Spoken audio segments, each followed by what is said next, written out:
ओम गंगणपतये नमः। श्रीमद्गुरुचरण कमलेभ्यो नमः। आपने श्री गणेश जी का नाम तो सभी ने बहुत सुना है और हम लोग इनकी हर एक शुभ कार्य में पूजा किया करते हैं। भारतीय सनातनी जो भी शुभ कार्य करते हैं सबसे पहले भगवान गणेश जी की आराधना किया करते हैं। उनकी आराधना क्यों करते हैं?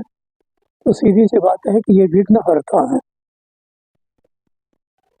उस कार्य में आने वाली समस्त बाधाओं को दूर करते हैं और प्रसन्न होते हैं। हम लोग उनकी पूजा करके भोग लगाते हैं। इसी क्रम में श्री गणेश जी केवल कार्य के आरंभ में पूजा करने के लिए ही नहीं है, इनकी विशेष आराधना भी की जाती है। इनका विशेष अनुष्ठान होता है और उसके करने से बहुत अच्छा परिणाम मिलता है। आज हम उसी पर कुछ बोल रहे हैं। श्री गणेश जी के 108 नाम, 1000 नाम, 1000 के कई प्रकार के नाम हैं। इनसे इनकी पूजा की जाती है। इनका एक बहुत ही सिद्धिदायक स्तोत्र है। एक तो है गणेश संकट नाशन स्तोत्र। उसके पाठ करने से भी बाधाएं दूर होती हैं। और उसके बाद भी अगर कुछ रहे तो विशेष है श्री गणेश अथर्व शीर्ष। इस गणेश अथर्व शीर्ष के पाठ करने से, इसका अनुष्ठान करने से बाधाएं दूर होती हैं। तृतीय है गणेश अथर्व शीर्ष के साथ साथ श्री गणेश जी का सहस्त्र नामावली से विशेष पूजन, बहुत सी वस्तुएं चढ़ाई जाती हैं और फिर इनसे आशीर्वाद लिया जाता है। तो सर्वप्रथम आइए, संकटनाशन गणेश स्तोत्र तो है ही, अब गणेश अथर्व शीर्ष पर हम बात कर रहे हैं। श्री गणेश अथर्व शीर्ष जो स्तोत्र है, इसके 108 पाठ, कम से कम 1100 पाठ, 11,000 पाठ कब करना ये भी आपको हम बताएंगे। इनका प्रत्येक कार्य में विशेष ध्यान भी होता है। ऐसे तो गणेश जी के बहुत से ध्यान स्तोत्र, ध्यान मंत्र हैं, किंतु गणेश अथर्व शीर्ष में विशेष ध्यान है। वो ध्यान क्यों किया जाता है कि देवो भूत्वा देवम यजेत, हम स्वयं भावनात्मक देव बन करके और फिर देवता की पूजा करते हैं। तो ध्यान करने से गणेश जी का जो स्वरूप है वह हमारे चित्त में बैठ जाता है और हम फिर उसी स्वरूप को याद करते हुए उनकी आराधना करते हैं, पूजा करते हैं और स्तोत्र पाठ करते रहते हैं, जप करते हैं। इसलिए ध्यान आवश्यक है। ध्यान से इंद्रियां केंद्रित हो जाती हैं, देह में स्फुरण होता है, क्योंकि हमारे जितने भी ये वर्णाक्षर हैं, अकारादि, अक चट तप यश वर्गा, ये समस्त वर्ग इस शरीर में विद्यमान है। तो हम जब इन अक्षरों का उच्चारण करते हैं तो उससे संबंधित जो नाड़ियां ये स्फुरित होती हैं और उस देवता से तादात्म्य होता है। हमारा जप उनके द्वारा विशेष रूप से और भगवान तक पहुंचता है। भगवान भी हमारे प्रति सक्रिय हो जाते हैं। तो आइए सबसे पहले अथर्व शीर्ष के ध्यान का हम उच्चारण करते हैं। ओम हस्तीन्द्राननमेन्दुचूडमरुण छायं त्रिनेत्रान्वितम् आश्लिष्टं प्रियया सपद्मकरया स्वाङ्कस्थया सन्ततम् बीजापूरगदाधनुत्रिष्कियुक् चक्राब्जपाशोत्पलो व्रीह्यग्रस्वविषाणरत्नकलशान् हस्तैर्वहन् तं भजे। गण्डपालिगलद्दानो पूरलालसमानसान् द्विरेफान् कर्णतालाभ्यां वारयन्तं मुहुर्मुहुः। कराग्रधृतमाणिक्यो कुम्भवक्त्रविनिर्गतैः रत्नवर्षैः प्रीणयन्तं साधकान् मदविह्वलम्। माणिक्यमुकुटोपेतं सर्वाभरणभूषितम्। इसके बाद अथर्वशीर्ष का पाठ है। ओम नमस्ते गणपतये त्वमेव प्रत्यक्षं तत्त्वमसि त्वमेव केवलं कर्तासि त्वमेव केवलं धर्तासि त्वमेव केवलं भर्तासि त्वमेव सर्वं खल्विदं ब्रह्मासि त्वं साक्षादात्मासि नित्यं ऋतं वच्मि सत्यं वच्मि अवत्वं माम् अववक्तारम् अवश्रोतारम् अवदातारम् अवधातारम् अवानुचानम् अवशिष्यम् अवपश्चात् तातो अवपुरस्तातो अवोत्तरात्तातो अवदक्षिणात्तातो अवचोर्ध्वात्तातो अवाधरात्तातो सर्वतो मां पाहि पाहि समन्तातो त्वं वाङ्मयस्त्वं चिन्मयः त्वमानन्दमयस्त्वं ब्रह्ममयः त्वं सच्चिदानन्दाद्वितीयोऽसि त्वं प्रत्यक्षं ब्रह्मासि त्वं ज्ञानमयो विज्ञानमयोऽसि सर्वं जगदिदं त्वत्तो जायते सर्वं जगदिदं त्वत्तस्तिष्ठति सर्वं जगदिदं त्वयि नैवेश्यति सर्वं जगदिदं त्वयि प्रत्येति त्वं भूमिरापो नलो निलो नभः त्वं चत्वारि वाक्पदानि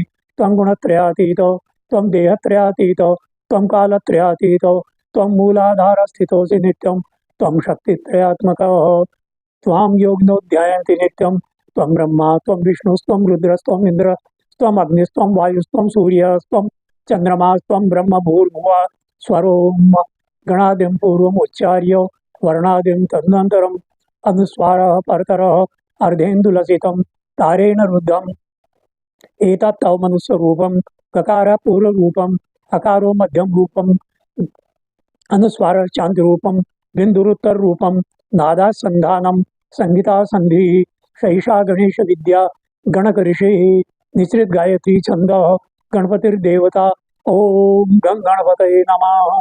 एकदंताय विद्महे वक्रतुंडाय धीमहि तन्नो दन्ती प्रचोदयात्। एकदन्तं चतुर्हस्तं पाशमंकुशधारिणं रदं च वरदं हस्तैर्बिभ्राणं मूषकध्वजं रक्तं लंबोदरं शूर्प कर्णकं रक्तवाससं रक्तगन्धानुलिप्तांगं रक्तपुष्पैः सुपूजितं भक्तानुकंपिनं देवं जगत्कारणमच्युतम् आविर्भूतं च सृष्ट्यादौ प्रकृतेः पुरुषात् परम् एवं ध्यायति यो नित्यं स योगी योगिनां वरः। नमो व्रातपतये नमो गणपतये नमः प्रमथपतये नमस्तेस्तु लंबोदराय एकदंताय विघ्ननाशिने शिवसुताय श्री वरद मूर्तये नमः। इस प्रकार से यह गणेश अथर्वशीर्ष। इसके बाद में इसकी फलश्रुति है। फलश्रुति पाठ के अंत में करनी चाहिए।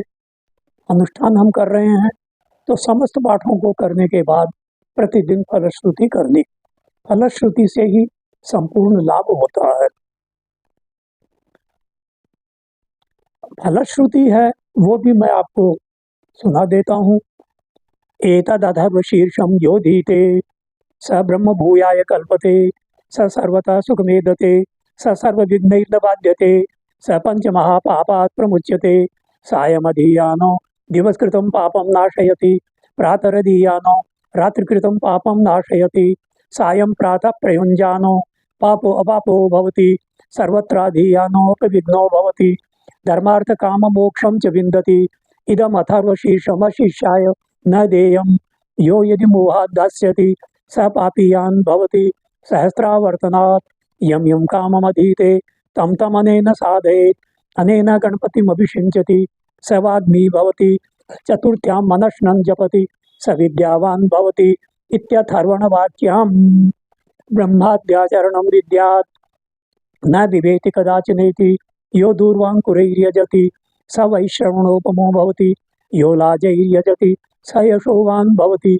स मेधावान् भवति यो मोदकसहस्रेण यजति स वाञ्छितफलमवाप्नोति यः साध्य समिद्भिर्यजति स सर्वं लभते स सर्वं लभते।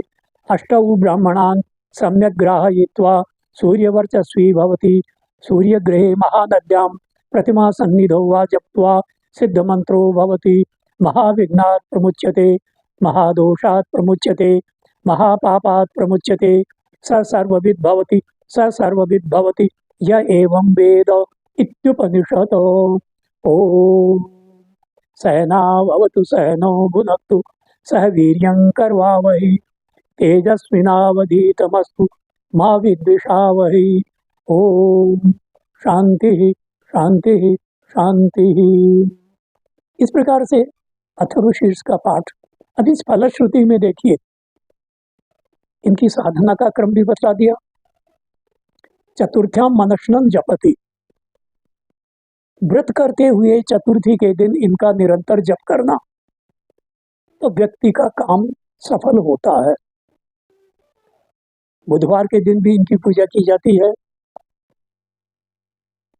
और इसको सूर्य ग्रहण के दिन किसी महानदी में जाकर के स्नान कर फिर तट पर बैठकर जब तक ग्रहण हो तब तक इसका पाठ करना। नदी उपलब्ध नहीं है तो आप ग्रहण प्रारंभ में स्नान करके और फिर भगवान की मूर्ति के सामने बैठ करके और इसका जप करें, उससे भी इसका अनुष्ठान संपन्न होता है और भगवान गणेश जी समस्त बाधाओं को दूर करते हैं, ग्रह बाधाएं दूर होती हैं। अब सहस्त्रावर्तनाथ 1000 पाठ इनके होने चाहिए। आप अनुष्ठान कर रहे हैं तो 11 दिन का अनुष्ठान कीजिए, प्रतिदिन 108 पाठ कीजिए तो 10 दिन में 1000 पाठ हो गए। 11वें दिन हवन कीजिए। अब हवन किस प्रकार से करना, वही चरु सविधा आज्य लेकर के और इसमें लाजा होम भी किया जाता है। ये तो हुई गणेश जी के अथर्वशीर्ष की। अब इन्होंने कहा सहस्त्र मोदक अर्पण, इसमें आया फलश्रुति में। तो गणेश जी के वरद गणेश जी के 1000 नाम हैं। उन 1000 नामों से आप अनुष्ठान करें। उनमें क्या क्या अर्पण करना उनके द्वारा कि दूर्वा, एक नाम एक दूर्वा, इस प्रकार 1000 दूर्वा चढ़ानी। दूसरा है गंधाक्षत, 1000 नाम और गंधाक्षत चढ़ाना। तृतीय है पुष्प, 1000 केवल पीले ही पीले पुष्प या केवल लाल ही लाल पुष्प, एक रंग के होने चाहिए, वो चढ़ाएं। इसके अतिरिक्त लाजा, लाई जिसको मुरमुरा भी कहते हैं, यह एक एक मुट्ठी एक नाम से चढ़ा दें। इसके अतिरिक्त मोदक 1000 नाम से 1000 लड्डू चढ़ा दें। इसके अतिरिक्त आप मूंग भी चढ़ा सकते हैं। तो लगभग 1 लाख मूंग अगर चढ़ाते, 1.25 लाख मूंग चढ़ाते हैं तो ये 5.25 किलो मूंग 1.25 लाख हो जाते हैं। एक नाम एक मुट्ठी मूंग चढ़ाया गणेश जी के प्रतिमा के सामने, पात्र रख करके उसमें स्वस्तिक गंधाक्षत कर लिया और भगवान का आवाहन करके चढ़ाते गए। इसके अतिरिक्त आप 1000 फलों से भी इनकी पूजा कर सकते हैं। आपकी जितनी सामर्थ्य है उस सामर्थ्य के अनुसार आप पूजा करें। प्रत्येक पूजा में दीपक साक्षी रहता है। तो गोघृत का दीपक, गोघृत नहीं मिले देशी घी का, तेल का दीपक कभी नहीं जलाना अनुष्ठान में। केवल देवी जी के अनुष्ठान में ही चलता है वो, लेकिन घी के साथ होता है, अकेला तेल का दीपक नहीं होता है।